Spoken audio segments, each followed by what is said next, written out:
कई साल पहले आनंदपुर नाम के एक गांव में पुरुषोत्तम और सोहम नाम के दो पड़ोसी रहते थे। पुरुषोत्तम अपने खेतों में मूंगफलियां उगाया करता था, पर सोहम के पास कोई खेत नहीं थे, इसलिए वो बांस की टोकरियां बनाने का काम करता था। पुरुषोत्तम रोज मंदिर जाकर पूजा करता था और अक्सर दान धर्म करता रहता था। वो एक बहुत ही अच्छा इंसान था। वहीं सोहम लालची था। वो दूसरों की चीजों पर भी अपना हक जमाया करता था। एक दिन सोहम ने देखा कि एक आदमी के पैसे जमीन पर गिरे हुए हैं। सोहम ने तुरंत वो पैसे उठा लिए और उसे पैसे उठाते वक्त उस इंसान ने देख लिया, पर फिर भी सोहम ने वो पैसे अपनी जेब में रख लिए। अरे अरे अरे अरे अरे, ये तो मेरे पैसे हैं। तुम्हारे नहीं, ये मेरे पैसे हैं। मुझे ये पैसे मिले हैं तो मेरे हुए ना। अरे मगर मेरे पैसे गिरे। तुम्हारे पैसे गिर गए तो तुम्हारा नुकसान और मुझे पैसे मिले हैं तो मेरा फायदा। अब ज्यादा चिल्लाओ मत और चलो यहाँ से, समझे? सोहम ने उस आदमी को डराकर भगा दिया। इधर खेत में पुरुषोत्तम दिन भर मेहनत करता रहता था। एक दिन उसके भगवान उसकी अच्छाई से खुश होकर उसके सामने आ गए। हे प्रभु, मेरी जिंदगी संवर गई प्रभु। उठो बेटा, मैं तुम्हारी अच्छाई से खुश हूँ। मांगो, तुम्हें क्या मांगना है? मैं बहुत गरीब हूँ प्रभु, आप मुझ पर मेहरबानी करके मेरी जिंदगी संवार दीजिए। तथास्तु। देव दुआ देकर गायब हो गए, पर इस बात से पुरुषोत्तम अनजान था कि उसके भगवान ने उसकी फसल पर ही अपनी दुआ दी है। पुरुषोत्तम अपने घर पहुंचा और उसने सारी हकीकत अपनी बीवी को बताई। अब पूरी जिंदगी मुझे कोई काम करने की जरूरत नहीं है। भगवान ने मुझे वरदान दिया है। पर उनकी दुआ किस तरह आएगी? वो तो पता नहीं, पर उस वरदान से हमारी जिंदगी संवर जाएगी। पुरुषोत्तम जागते हुए ख्वाब देखने लगा कि उसे बहुत सारा धन मिल रहा है और वो अपनी सोच से खुश था। खैर, वो दिन बीत गया। पुष्पा सो गई, लेकिन पुरुषोत्तम को नींद नहीं आ रही थी। वो धन के बारे में ही सोच रहा था। अगला सवेरा हुआ, लेकिन अब भी पुरुषोत्तम अपने ही ख्यालों में डूबा हुआ था। पुष्पा घर से बाहर आई और वो हैरान थी। कल तक तो ये मूंगफली के पौधे छोटे थे, आज एक ही रात में इतने बड़े कैसे हो गए? इन्हें देखकर तो लग रहा है कि इनकी कटाई का वक्त आ गया है। ए जी, सुनिए। क्या बात है? इन मूंगफलियों की कटाई कर लीजिए। अरे जाने मन, मुझे कोई काम करने की जरूरत नहीं है। भगवान खुद मेहरबानी करेंगे मुझ पर। अरे उन्होंने वरदान दिया है। पुरुषोत्तम की ये बात सुनकर सोहम हंस रहा था। अरे, लेकिन अगर इन मूंगफलियों को नहीं काटा तो सारी खराब हो जाएंगी।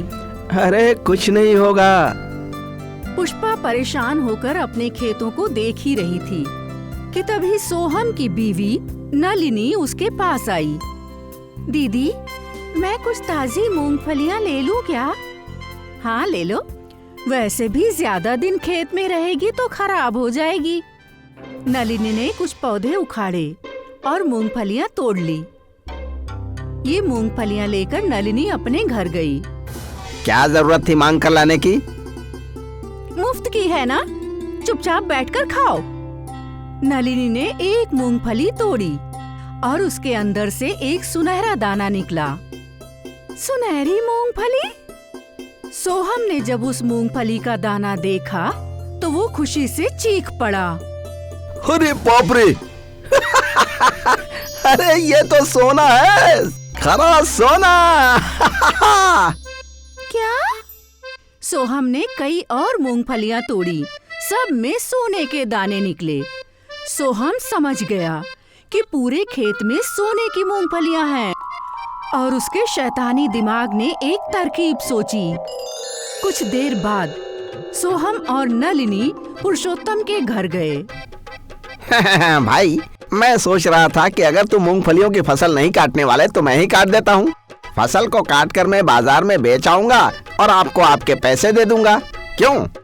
अरे वाह, मतलब सारी मेहनत तुम्हारी। बिल्कुल बिल्कुल। आपको कुछ करने की जरूरत नहीं है, हम दोनों मिलकर सारा काम कर लेंगे। ठीक है, काट लो। सोहम ने पुरुषोत्तम को कुछ पैसे दे दिए। इसके बाद सोहम और नलिनी ने मिलकर सारी मूंगफलियां काट ली और उन मूंगफलियों से सारा सोना निकालकर बोरियों में भर दिया। अरे वो बेवकूफ पुरुषोत्तम तो जानता भी नहीं कि उसके खेतों में सोने की मूंगफलियां हैं। अब हम बहुत रईस हो जाएंगे। अगली बार भी अगर सोने की मूंगफलियां उगी तो हम उन्हें बेवकूफ बनाकर वो मूंगफलियां भी ले लेंगे। ओह! कुछ ही दिनों में पुरुषोत्तम के खेत में वापस मूंगफलियां उग गईं।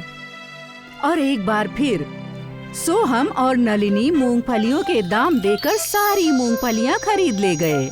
ये सिलसिला कई बार चलता रहा। सोहम और नलिनी दिन ब दिन रईस होते जा रहे थे। वहीं पुरुषोत्तम परेशान था कि उसके भगवान की दुआ खाली कैसे जा सकती है। हे भगवान, आप मेरे साथ ऐसा मजाक कैसे कर सकते हैं? भगवान सामने आ गए। मैंने तुम्हारे साथ कोई मजाक नहीं किया। मैंने वरदान फसल के लिए दिया था। तुम्हारे खेतों में उगने वाली सारी मूंगफलियां सोने की थीं। तुम्हें बेवकूफ बनाकर तुम्हारा दोस्त पड़ोसी सारी सोने की मूंगफलियां इकट्ठी कर रहा है। अरे उस लंपट की तो मैं अभी उससे मजा चखा कर आता हूँ। रुको, तुम्हें कहीं जाने की जरूरत नहीं है। उस दुष्ट को तो मैं उसके कर्मों की सजा दूंगा। हाँ, लेकिन तुमने अपना वरदान खुद बर्बाद अपनी सुस्ती की वजह से। भगवान मुझे एक और मौका दीजिए। ठीक है, लेकिन इस बार अपनी फसल खुद काटना। जी बिल्कुल। तुम्हारा भला हो। भगवान गायब हो गए। इधर नलिनी ने अपने घर की अलमारी खोली और सारा सोना देखते ही देखते कीड़े मकोड़ों में बदल गया। हाँ? सारा घर कीड़ों से भर गया और नलिनी और सोहम दोनों कीड़ों से भागने लगे।